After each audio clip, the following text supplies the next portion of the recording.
Selamünaleyküm. Kanalımıza ve yeni videomuza hoş geldiniz arkadaşlar. Bugün bu arkamda görmüş olduğunuz 86 metrekarelik kocaman verandası olan projemizi inceleyeceğiz. İçini dışını hep birlikte gezeceğiz arkadaşlar. Kullanılan malzemelerden, yapılan işlemlerden sizlere detaylıca bahsetmeye çalışacağım arkadaşlar.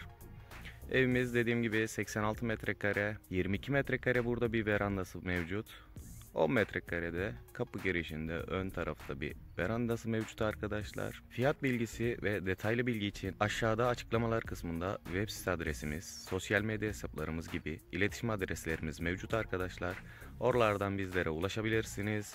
Videomuz hoşunuza giderse beğen butonuna basmayı unutmayın. Bundan sonra gelecek videolarımızı da kaçırmamak için de kanalımıza abone olup zil butonuna basabilirsiniz. Hadi o zaman hızlıca videomuza başlayalım. Evet arkadaşlar, 86 metrekarelik prefabrik evimiz dış görünümü bu şekilde. Hemen kapı girişinde bir 10 metrekarelik veranda alanımızı görmektesiniz.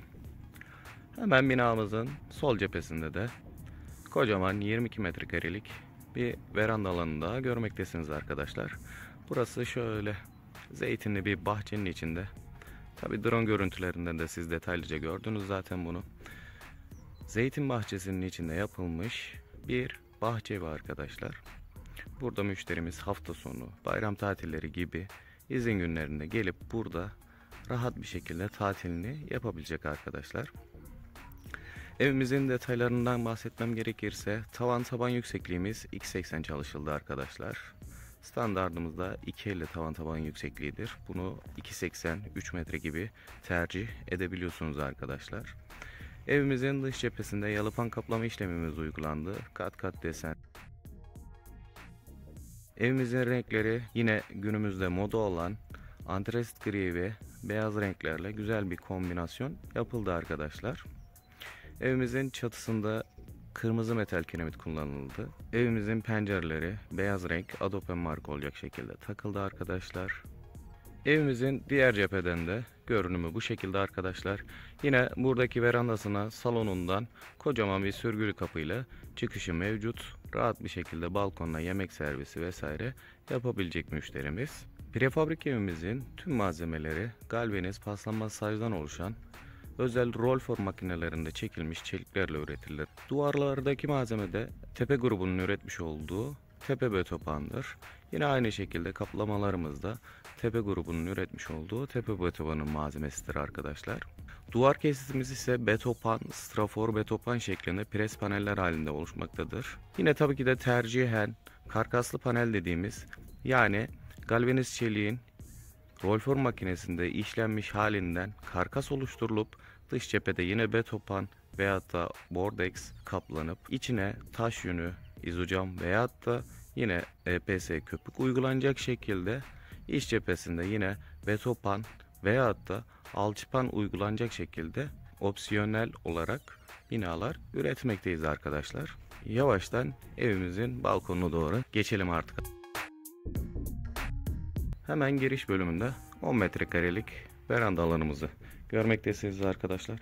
Tabii ki de bu ev şu anda kullanılır vaziyette. Yaklaşık olarak bir 8 ay önce yapmış olduğumuz bir projemiz arkadaşlar bu. Burada yine şık bir çelik kapıyla evimize girişimiz mevcut arkadaşlar.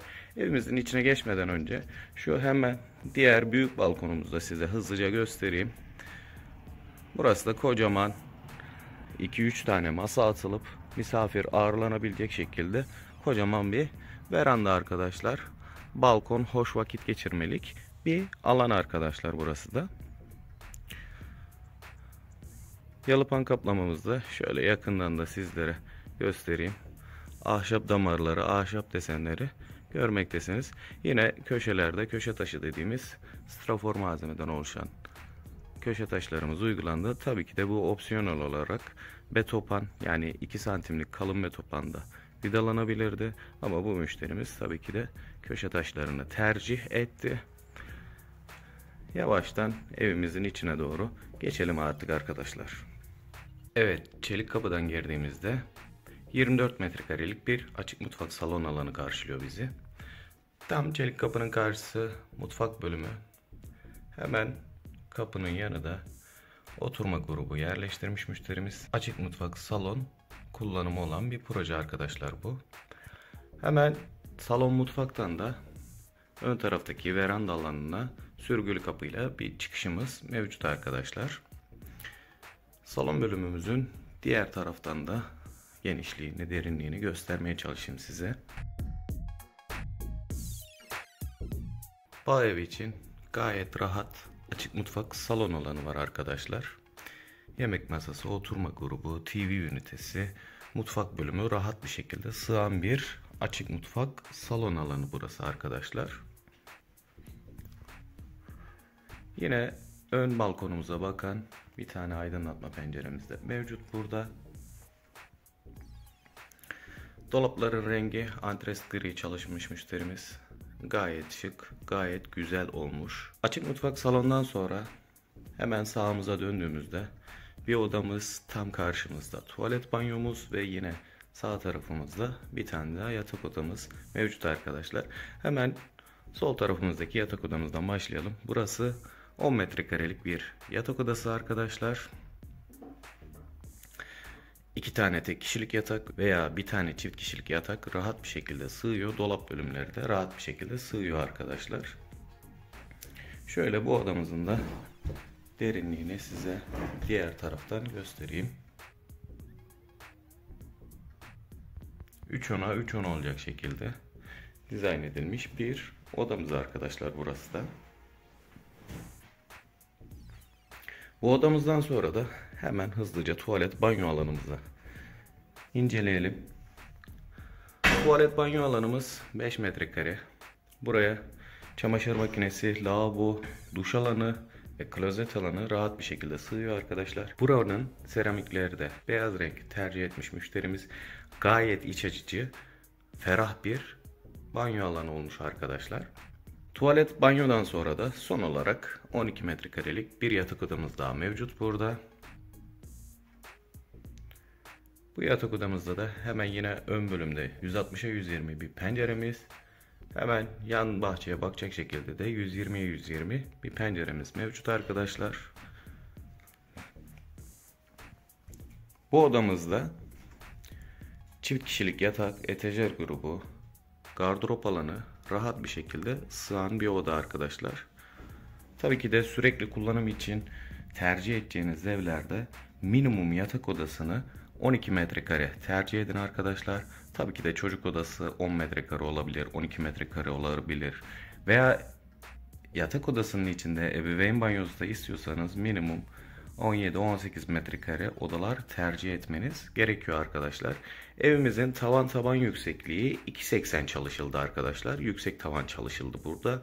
Standardımız 2.50'dir. Burada yüksek tavan 2.80 duvarımız çalışıldı arkadaşlar. Bu odamızda gördüğünüz gibi duvardaki birleşim elemanları görünecek şekildedir. Herhangi bir şekilde alçı kaplama, alçı sıva işlemlerimiz mevcut değil bu odamızda. Yine aynı şekilde diğer yatak odamızda da bu şekildeydi. Duvardaki birleşim elemanları görünecek şekildeydi arkadaşlar. Ama salon mutfak bölümümüze baktığımızda ise salon mutfak bölümümüzün duvarlarının dümdüz göründüğünü görüyorsunuz.